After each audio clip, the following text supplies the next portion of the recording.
I've prepared a live webinar planning checklist for you, and I am going to include this as a downloadable PDF as well as a Word document. Sometimes I get a little bit uh, frustrated when I have to download PDF documents and their checklists and things like, where they're fill in the blanks, because unless it's a fillable PDF, something where you can write on it, it's kind of a pain in the neck. So I will include both of those formats for you. So let's take a look and see what some of the stuff that I want you to think about. Number one is to select the webinar topic.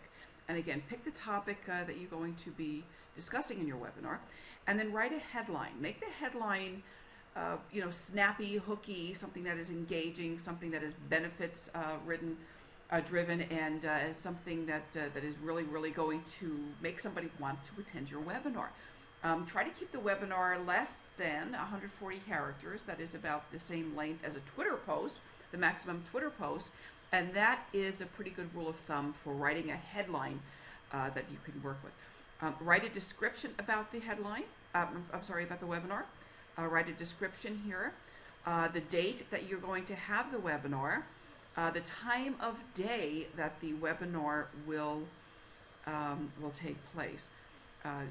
Make a note if this is going to be a recurring webinar. That may be a webinar that is part of a series, or something that will be done in an encore presentation. So if you're going to be presenting it in any sort of format, make a note about that for yourself, because there are certain things that you can keep in mind when you're setting it up. If you're doing a series, some of the same stuff you're doing doesn't have to be entered all over and over again. So that's good to know.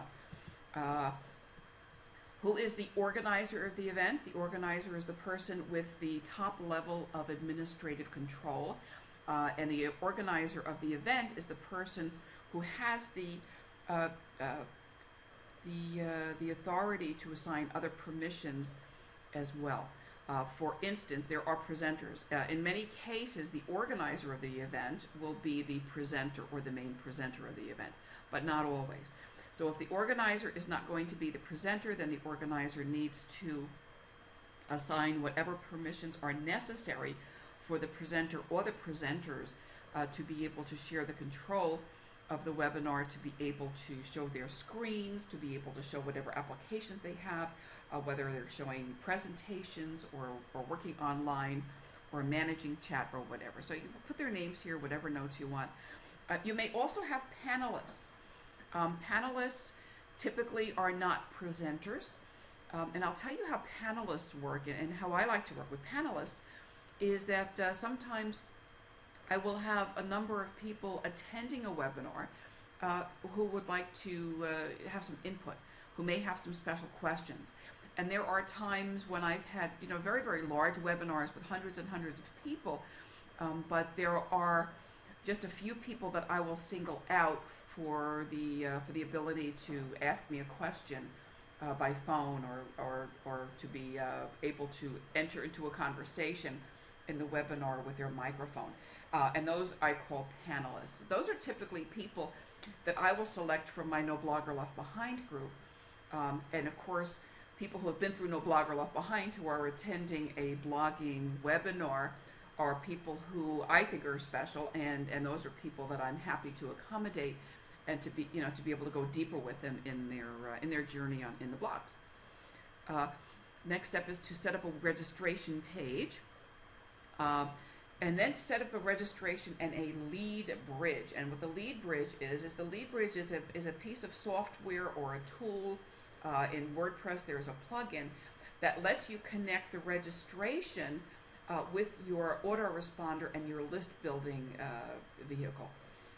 For instance, if you're setting up a registration on GoToWebinar doesn't collect those in your autoresponder, but you can work with a lead bridge to do that. And there will be a separate a separate video just about the lead bridge. I think it's very, very important to be able to collect the leads who come in and the registrants from the registration page, and to be able to assign them to a campaign in your autoresponder service.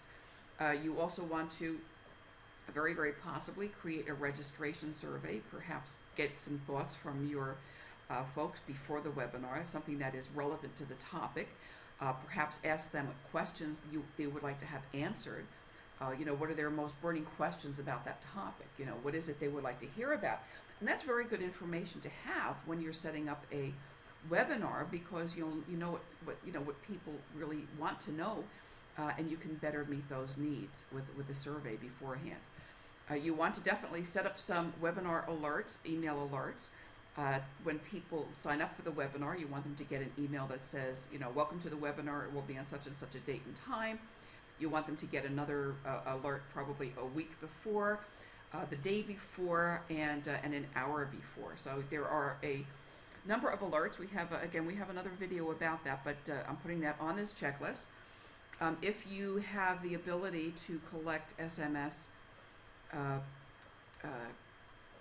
or cell phone numbers, you can send people an SMS text alert prior to the webinar, and that's a really good thing to do, and that is something that really works very, very well to increase attendance. You may also, depending upon your situation, want to send them an alert via their voicemail to their cell phone. So you can actually send a message. If you have their telephone number, you can send a voicemail message to them that says, hi, this is Fran. Listen, the webinar is going to be starting in about 15 minutes. Get to your computer, check your email. I can create that kind of a voicemail message in a pre-recorded format, and that can go out as an alert as well. You want to make sure somebody is creating the presentation, make sure that's covered. Create whatever handouts you may be including with your presentation, any of the materials. You may want to, for instance, create a PDF form of a PowerPoint presentation and perhaps some notes, and make that available as a handout. You may have a white paper to share. You may have something to share, and again, that's part of your planning. You may also want to create a bonus, and bonuses are a neat thing to do, and bonuses can be used actually to help people get viral for you. So after somebody registers, for instance, you could say, pick up a free bonus, just please send this link to the webinar to, let's say, 3 of your friends or 4 of your friends, or post a tweet on Twitter to tell people about it, or post a link to your Facebook page. There is some special software. It's called Refer a Friend software that lets you tie in a registrant's a webinar registration to a bonus, and connect it with that kind of incentive. That's kind of neat. That's a neat program that I use with one of the Evergreen webinar programs I have. You also want to create some poll questions. Polls are a real great way to engage with your audience, and you can create those ahead of time. I'm guessing you probably want to do those at about 15-minute intervals. Make people click on a link, vote about something, tell you how experienced they are with a particular topic that you're discussing, talk about, sales volume, whatever. One of the neat things about poll questions and about the survey is that this is stuff that people will be doing online. This is interaction they will be doing, and at the end of the day, when you collect your registration information and tracking and see who attended, you will also see how they answered those poll questions, and it will give you a much deeper insight into your audience and actually into the people who attended as individuals. You want to definitely, talk about your team, talk to your team, or consider, if you're doing it yourself, if you are your team, your question management and how you're going to manage questions, and your engagement strategy. If you're a one-person, one-arm paper hanger, and you're the one who's organizing the webinar, doing the webinar yourself, there's a limit to how much you can really monitor questions and engagement, and still, stay on target and deliver your best kind of presentation. So you may want to say, I'll be taking questions after the webinar is over. After the webinar is complete, I'll be reviewing the questions then. So please make sure that your questions are are written in full sentences and I can understand them. And again, consider the type of ways that you will entertain questions. If you're going to just take the questions, if you're going to be looking at the chat, if you're going to open up the phone lines, if people are on their microphones, if you're going to let them do that, or in fact, if you're going to be entertaining questions by email. It's really, really nice to be able to be working with another person, to have a partner on a webinar who can handle those types of things for you. It's a real great strategy to have somebody on the chat, on the questions during a live webinar who can be answering them in real time while you are presenting. So it's a great idea to have a couple of people working on a live webinar. You also want to take a look at your public relations, your advertising strategy. Where are you going to be looking for registrations? You'll have an email list. You have all kinds of facilities. You have the Facebook, you have Twitter, you have all kinds of things. By and large, your email list is going to be the best. You may also want to consider advertising on Facebook and elsewhere, depending upon what you're doing with those webinars. Schedule a practice session. I'm going to add something here that I did not put in.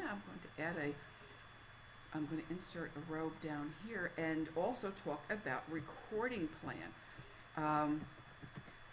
Recording plans, let's say that. Most of the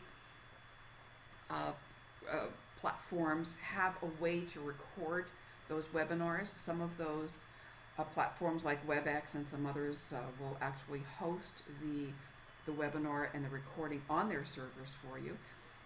In many cases, you can also download them to your machine. You can also use a third-party tool to record, something like Camtasia on a PC or ScreenFlow. So you may be able to record, in a couple of different ways.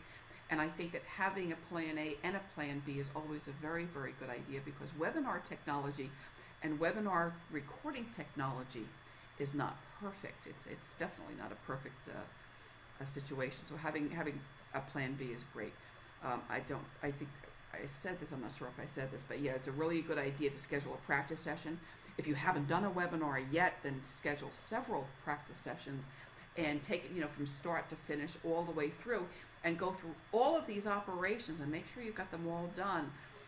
Make sure that you have a handle on them, that you're comfortable with them before you go live with a real webinar.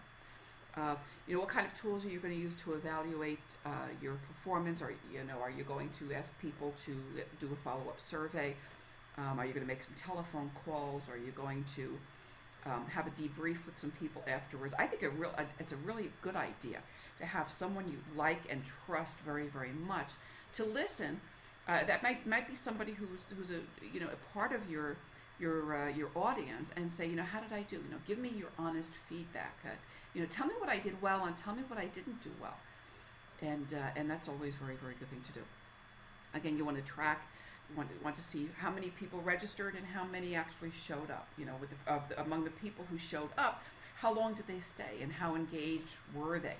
There are different tools on different platforms that can actually help you measure engagement. You can actually see with some platforms whether people are multitasking and doing something else besides just listening to you. And then what kind of follow-up are you going to have? Again, this goes back to the email follow-up. And then you want to be able to follow up, ideally, have different messaging for different people. If you have somebody who registered and didn't show up, you don't want to send them the same message as somebody who registered and did show up and attended. So you want to have separate email strategies for the people who didn't show up, the people who did show up and stayed, and also for the people who did show up but who left early. And then there's some extra room here for additional notes. Right below the video, you can collect these documents, and that will help you get started.